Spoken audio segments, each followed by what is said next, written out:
North Korea hotting up. Now, the interesting thing about China is that it hides its propaganda behind these milquetoast headlines. The Global Times is basically the Communist Party mouthpiece. They release a lot of their agenda in these editorials that appear in the Global Times. One came out yesterday, and the headline is, "China must be ready for worsened North Korea ties." Sounds quite a, dry, stale, boring article, but if you actually read into it, the nuggets are always in there. It states, quote, "If the North Korean nuclear issue boils over, a war on the peninsula is unavoidable. The war will bring more risks than the tough sanctions on Pyongyang could to China. If China does not tackle the conundrum now, it will face more difficult choices in the future." So they're starting to turn against North Korea, their ally, by the sounds of it, after this aggressive stance by Trump. The article continues, "Beijing hopes to maximize the interests of all stakeholders, but if it fails, in the end, it still has the capability to strike back at any side that crosses the red line." So Beijing is announcing its own red line in terms of North Korea. They came out a few days ago and said if there is an attempt to overthrow the North Korean leadership, they will go to war. Again, they always put out these statements, very aggressive statements, in their official mouthpiece. Nobody really picked this one up, but they're basically saying they have a red line and they're moving closer towards it as regards North Korea. Daily Mail reports Pacific's top Navy officer says America must assume Kim Jong-un will nuke America. Again, there's speculation. How many years will it take before they get that ICBM missile to reach the West Coast? Well, the Navy's top officer in the Pacific has warned that the North Korean crisis is real and the U.S. must assume Kim Jong-un intends to launch nuclear attacks on America and its allies. He is Admiral Harry B. Harris, Jr. Quote, "There is some doubt within the intelligence community whether Kim Jong-un has that capability today or whether he will soon, but I have to assume he has it. The capability is real and that he's moving towards it," Harris said, according to Fox News. The North Korean crisis is the worst he's ever seen.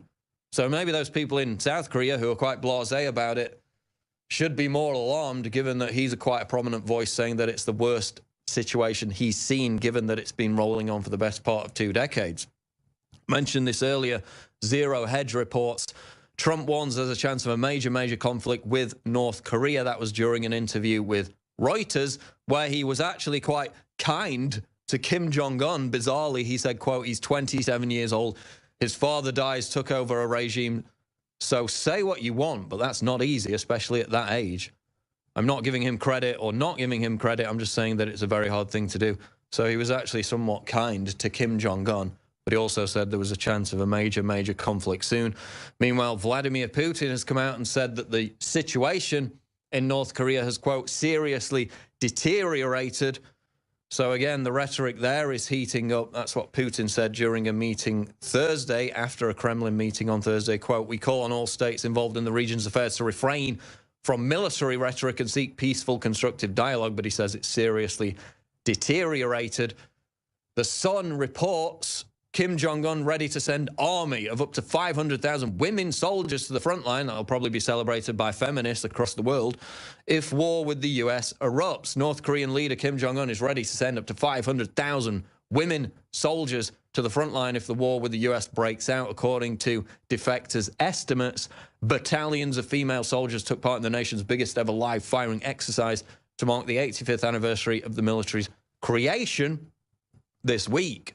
Of course, they keep saying whenever there's an anniversary of the military or of the founder of the country that that is going to mark the 6th nuclear test that will then lead to a U.S. military strike on North Korea. It hasn't happened yet, and that can only be a good thing as we seek to de-escalate these tensions in the region. Battle of Berkeley yesterday, which didn't actually happen because the Antifa chicken-necked cowards didn't show up, and the rally was peaceful. Imagine my shock. They don't show up and it's actually peaceful. Some kind of coincidence there. So we're going to talk about that. We're going to talk about Bill Nye, again, with his social justice hysteria with his Netflix special right now. There's actually a clip from his 1996 show, which I saw earlier today, where he was talking about how there's an XX chromosome and an XY chromosome. There aren't more than 2 genders, which is interesting given what he's saying now. But we've got Leanne McAdoo in studio. Leanne, let's talk about Berkeley. Mario Savio And there actually there's a monument in Berkeley dedicated to him, which says, quote, the most beautiful thing in the world is free speech, the people at Berkeley now don't seem very dedicated to that idea, do they? Right, exactly. And I've actually got a clip. If we can get it ready, I would love to just remind people where this fight to honor free speech on campus, where it all began. Just kind of giving you a little history. These students were actually fighting against their super conservative administration, demanding that they bring in more liberal speakers. And that was at a time when they would shut down, you know, they say, this is the campus, you don't have free speech rights here, you don't have free access to the First Amendment. So these students were like physically fighting and getting violent to bring liberal speakers onto their campus. And now, of course, we can see the exact inverse is going on. But let's take a little, you know, walk through history there with this very famous speech on the Sproul Hall steps. And so we can see these are the same sort of activists now who have gone on to become these liberal professors who are still kind of pumping out this, you know, throw yourself against the machine, tell it it won't work if we'll throw ourselves against the levers, and we're not your product, you can't buy us. So very powerful, but it's interesting to see how it's completely now flipped, and that they are using that same power to silence any conservative voices on campus. Well, it's like Bill Maher said, it was the cradle of free speech. Now it's the cradle for crybabies. But we have the perfect antidote, and you're wearing it right now. Yes, I'm one of your groupies here with the conservatism is the new counterculture, and that's exactly it, because we can see, you know, how things have completely flipped over to now we have students actually throwing themselves against the machine there at Berkeley, and these are your alt-right people. We've got, you know, Baked Alaska coming up. Lauren Southern there yesterday made some very good points when she was on the live stream with us. Just that this is so important for people to stand up for the First Amendment, regardless of what side of the issue you're on, because it affects all of us. And it's not about aligning yourself to a certain political party or a certain president, because politicians, presidents, they come and they go. But our fundamental rights, we have to preserve them. The government is not going to protect them for us. So just like we see decades ago where the liberal students are having to fight to be heard and fight to have access to free speech. Well, now it's flipped, and it's gone the other way now. Conservatism, that's the new counterculture. Well, when they basically control everything, entertainment, media, Hollywood, music industry, what else could be the counterculture? You can't be the dominant culture and the counterculture. It just doesn't work. Yet they're so afraid of losing that control that T-shirt, that image, that slogan triggers them like nothing before. So get it now at InfoWarsStore.com. Seamless transition. And it is very soft. I really do like the good quality. Very nice soft fibers in this T-shirt. And it's limited edition. It's only going to be around for so much longer because it's a limited run. It is high quality. Conservatism is the new counterculture T-shirt, available at InfoWarsStore.com for a limited time. Berkeley, they're teaming up with Bill Ayers now, Leanne, which is interesting, given that he's a convicted domestic terrorist. Some kind of connection there. Well, that should explain everything to you. So there was a guest actually on Tucker Carlson basically making the case that they have the right to resist right-wing provocateurs from coming to campus. They have the right to do this, and they can make these militant threats in order to shut this down. Meanwhile, they're working with violent domestic terrorist Bill Ayers. He's now officially linked to Antifa through his group Refuse Fascism. And of course, he's famous for the Weather Underground domestic terror organization that he helped found. They bombed the Pentagon, and it's just like, that's fine. Those type of liberal provocateurs, that's completely fine. And isn't it interesting, too, how just a year or so ago, the buzzword was anti-government. And it was all about, you know, demonizing these anti-government folks. But now it's super cool and trendy to be anti-government. You must resist. Well, it's amazing, isn't it? You look at Black Lives Matter, and it's the same situation.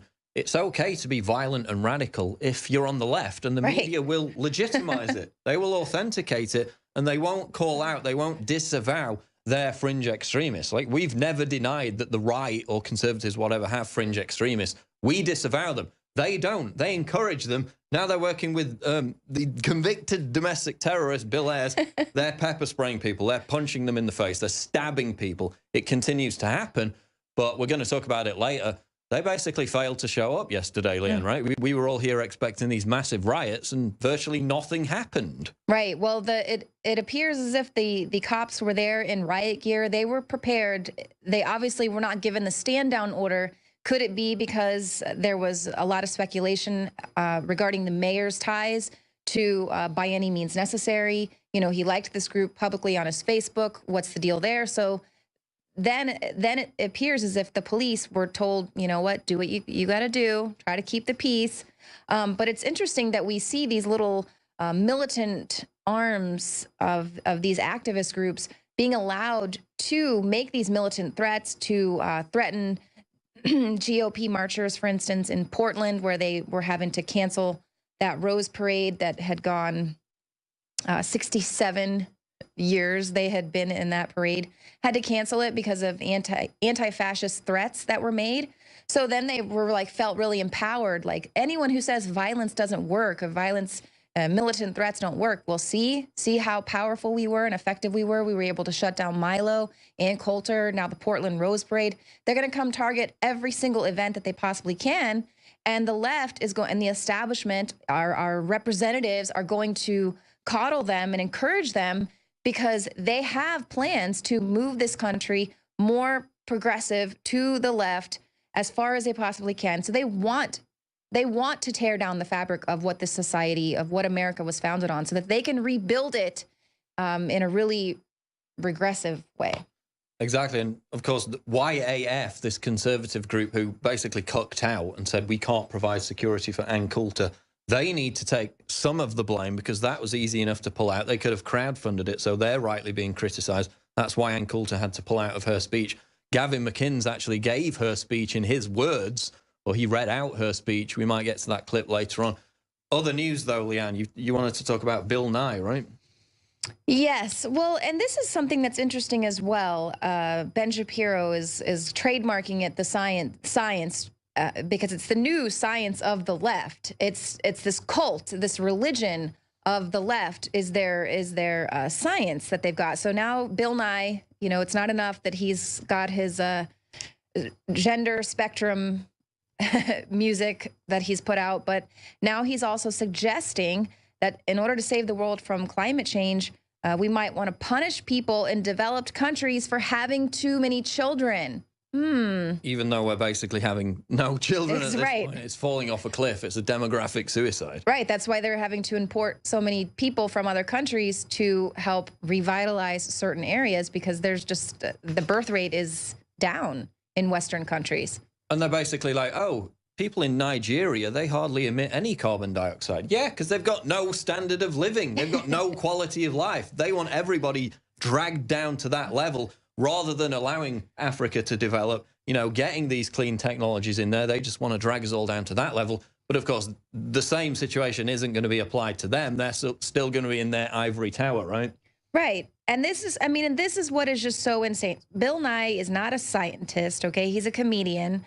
Why is he being paraded out to teach us now about the gender spectrum?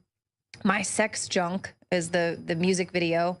And then now basically putting this out there, which young people are going to, I know I got really propagated with this when I was in school about how, well, you know, we probably shouldn't have kids, maybe just one, because the planet is reached capacity and we have to save the planet, so don't have children.